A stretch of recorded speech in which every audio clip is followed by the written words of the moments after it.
আসসালামু আলাইকুম রহমতুল্লাহ। প্রিয় দর্শক, আপনাকে ছেড়ে চলে গিয়েছে আপনার প্রিয় মানুষটি, আপনার ভালোবাসার মানুষটি আপনাকে ছেড়ে অন্য কোথাও চলে গিয়েছে।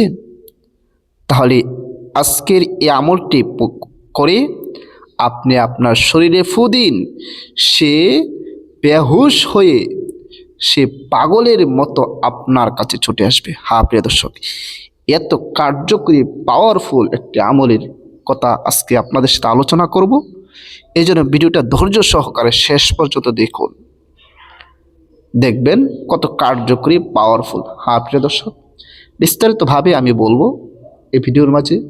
তবে ভিডিওর মাঝে যারা নতুন আছেন অবশ্যই চ্যানেলটি সাবস্ক্রাইব করে পাশে থাকা বেল আইকনটি বাজিয়ে দেবেন। প্রিয় দর্শক, আপনার ভালোবাসার মানুষটি আপনাকে ছেড়ে চলে গিয়েছে, আপনার মোহাব্বতের মানুষটি আপনাকে ছেড়ে অন্য কোথাও চলে গিয়েছে, বা অন্য কারো হাত ধরে চলে গিয়েছে। আপনি তাকে বলতে পারতেছেন না, আপনি তার ভালোবাসা বলতে পারতেছেন না, অতীতের ভালোবাসা আপনি মুছে ফেলতে পারতেছেন না, অতীতের স্মৃতিগুলো আপনি মুছতে পারতেছেন না। আপনি শয়নে স্বপ্নে সব স্থানে শুধু তাকেই স্মরণ হয়, তাকেই মনে হয়, এমন একটি পরিস্থিতির মধ্যে আছেন। কোনো কাজ করবে আপনার মন বসে না, অফিস আদালতে আপনার মন বসে না, শুধু তার কথা স্মরণ হয়, শুধু তার কথা স্মরণ হয়। হ্যাঁ প্রিয় দর্শক, ভালোবাসার মানুষ যখন চলে যায় এমনই অবস্থা হয়।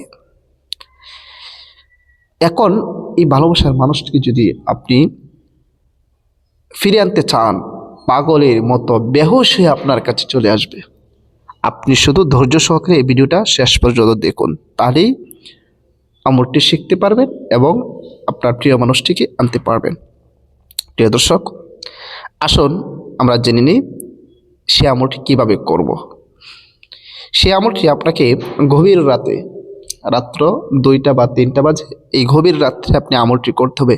বেশি দিন নয়, অল্প কয়েকদিন করবেন। কতদিন করবেন সেটা ভিডিওর শেষে বলতেছি। এই জন্য ভিডিওটা স্কিপ করলে কোনো গুরুত্বপূর্ণ কথা ছুটে যাবে, আপনি বুঝবেন না, পরে আমলও করতে পারবেন না। এই জন্য ধৈর্য সহকারে স্কিপ করা ছাড়া শেষ পর্যন্ত দেখুন। প্রিয় দর্শক, গভীর রাতে আপনি উজু করে পবিত্র হয়ে আপনার ঘরের মাঝে নিরিবিলি স্থানের মধ্যে বসে যাবেন, জায় নামাজের মধ্যে দাঁড়িয়ে যাবেন। উজু করে পবিত্র হয়ে, নামাজ পড়লে তো অবশ্যই উজু লাগবে, উত্তম রূপে উজু করবেন, সুন্নত তরিকায় উজু করবেন। উজু করে জায় নামাজের মধ্যে এসে 2 রাকাত আপনি নামাজ আদায় করে নেবেন, নফল নামাজ আদায় করে নেবেন। স্বাভাবিকভাবে অন্যান্য নামাজ যেভাবে আদায় করেন ঠিক সেভাবেই 2 রাকাত নফল নামাজ আদায় করে নেবেন। 2 রাকাত নফল নামাজ আদায় করে এরপরে আপনি জায় নামাজের মধ্যে বসে যাবেন। বসে গিয়ে সর্বপ্রথম 11 বার ইস্তিগফার পাঠ করবেন। যে কোনো ইস্তিগফার পারেন, আস্তাগফিরুল্লাহ পড়তে পারেন, বা আস্তাগফিরুল্লাহ রাব্বি মিন কুল্লি যামবি ওয়া আতুবু ইলাইহি, লা হাওলা ওয়ালা কুওয়াতা ইল্লা বিল্লাহি আলিয়্যিল আযীম। সম্পূর্ণ ইস্তিগফার পড়তে পারেন, অথবা লা হাওলা ওয়ালা কুওয়াতা ইল্লা বিল্লাহি আলিয়্যিল আযীম। আপনি যে কোনো ইস্তিগফার 11 বার পড়বেন। 11 বার পড়া যখন শেষ হয়ে যাবে, আবারও নবীর মোহাব্বত অন্তর নিয়ে আপনি 11 বার যে কোনো দরুদ শরীফ পারেন আপনি পড়ে নেবেন। ছোট বড় যে কোনো দরুদ শরীফ পারেন, বড় দরুদ শরীফ আছে, ছোট দরুদ শরীফ আছে, দরুদ ইব্রাহিম। আমি দরুদ ইব্রাহিম এখন পড়বো, তো ছোট দরুদ শরীফ আপনাদের বলবো। আমি দরুদ ইব্রাহিমটা পড়ে নিই, এরপর ছোট দরুদ শরীফ বলতেছি। আল্লাহুম্মা সাল্লি আলা মুহাম্মাদি ওয়া আলা আলি মুহাম্মাদ কামা সাল্লাইতা আলা ইব্রাহিম وعلى آل إبراهيم إنك حميد مجيد اللهم بارك على محمد وعلى آل محمد كما باركت على إبراهيم وعلى آل إبراهيم إنك حميد مجيد। প্রিয় দর্শক, এরকমভাবে 3 বার ইস্তিগফার, 3 বার না 11 বার ইস্তিগফার তো পড়েছেন, এবং 11 বার দরুদ শরীফ পড়েন। আমি দরুদ ইব্রাহিম পড়েছি, এবং ছোট দরুদ শরীফ যেগুলো আছে সাল্লাল্লাহু আলাইহি ওয়াসাল্লাম, এটা ছোট দরুদ শরীফ একটি, আরেকটি আছে সাল্লাল্লাহু আলাইহি নবিল কারীম, এটা ছোট দরুদ শরীফ। আরেকটা আছে আল্লাহুম্মা সাল্লি আলা মুহাম্মদ, এটাও আছে। এরপর আরেকটি হচ্ছে আল্লাহুম্মা সাল্লি আলা মুহাম্মাদিন নবিয়িল উম্মি ওয়া আলা আলিহি ওয়া সাল্লিম তাসলিমা। মানে ছোট দরুদ শরীফ, বড় দরুদ শরীফ, যে কোনো দরুদ শরীফ আপনি পারেন পড়ে নেবেন, সহি শুদ্ধভাবে যেটা আপনি পারেন সেটা আপনি পড়ে নেবেন। তো আপনার ছোট দরুদ শরীফ পড়ে নেওয়াটাই আপনাদের জন্য সহজ হবে। আর যদি পারেন তাহলে দরুদ ইব্রাহিম পড়বে সবচেয়ে ভালো। 11 বার ইস্তেগফার এবং 11 বার দরুদ শরীফ যখন পড়া শেষ হয়ে যাবে, এরপরে পবিত্র কোরআনের একটি সূরা, যেই সূরাকে পবিত্র কোরআনের কলব বলা হয়েছে, পবিত্র কোরআনের অন্তর বলা হয়েছে, আত্মা বলা হয়েছে, কলব বলা হয়েছে, আর সেই সূরাটি হচ্ছে সূরা ইয়াসিন। যেই সূরাটা সবাই জানে, মানে নাম সবাই জানে, যেই সূরা নামের সাথে সবাই পরিচিত, মুসলমান যারা আছে সবাই বলতে পারে যে সূরা ইয়াসিন কি। সূরা ইয়াসিনের কথা বলতে, হ্যাঁ সূরা ইয়াসিন একটি আছে, অনেক ফজিলতপূর্ণ, অনেক ফজিলতময় একটি সূরা, সেই বিষয়টা সবাই বলতে পারে। এই সূরা ইয়াসিন যারা পারেন আপনারা সেই জায়নামাজের মধ্যে বসে সূরা ইয়াসিন পাঠ করবেন। أعوذ بالله من الشيطان الرجيم بسم الله الرحمن الرحيم ياسين والقرآن الحكيم إنك لمن المرسلين على صراط مستقيم تنزيل العزيز الرحيم لتنذر قوما ما أنذر آباؤهم فهم غافلون لقد حق القول على أكثرهم فهم لا يؤمنون إنا جعلنا في أعناقهم أغلالا فهي إلى الأذقان فهم مقمحون وجعلنا من بين أيديهم سدا ومن خلفهم سدا فأغشيناهم فهم لا يبصرون وسواء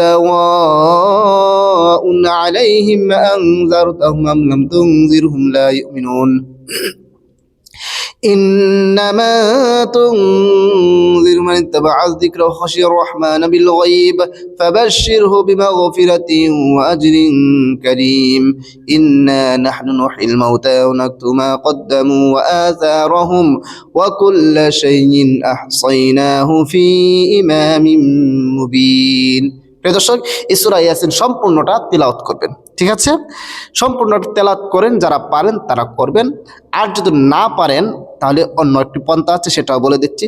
সূরা ইয়াসিন পারলে আপনি সম্পূর্ণ সূরা ইয়াসিন একবার পাঠ করে আবারও শেষে যে কোনো দরুদ শরীফ পারেন আপনি 11 বার পড়ে নেবেন। সাল্লাল্লাহু আলাইহি ওয়াসাল্লাম ছোট বড় যে কোনো দরুদ শরীফ আপনি পড়ে নিতে পারেন। হ্যাঁ প্রিয় দর্শক, এরপরে আসেন, যদি আপনি সূরা ইয়াসিন না পারেন তাহলে কি করবেন? সূরা ইয়াসিন যদি না পারেন তাহলে আল্লাহ তাআলার 2টি সিফাতি নামের আমলটি করবেন। ইয়া আরহামার রাহিমিন, ইয়া আরহামার রাহিমিন, ইয়া আরহামার রাহিমিন, ইয়া আরহামার রাহিমিন একসাথে এরকম ভাবে 100 বার পড়বেন। কতবার? 100 বার পড়বেন। আর আমল সূরা ইয়াসিনের কথা যেভাবে বলেছি ঠিক সেভাবেই, অর্থাৎ উযু করে পবিত্র হয়ে গভীর রাত্রে 2 রাকাত নফল নামাজ আদায় করবেন।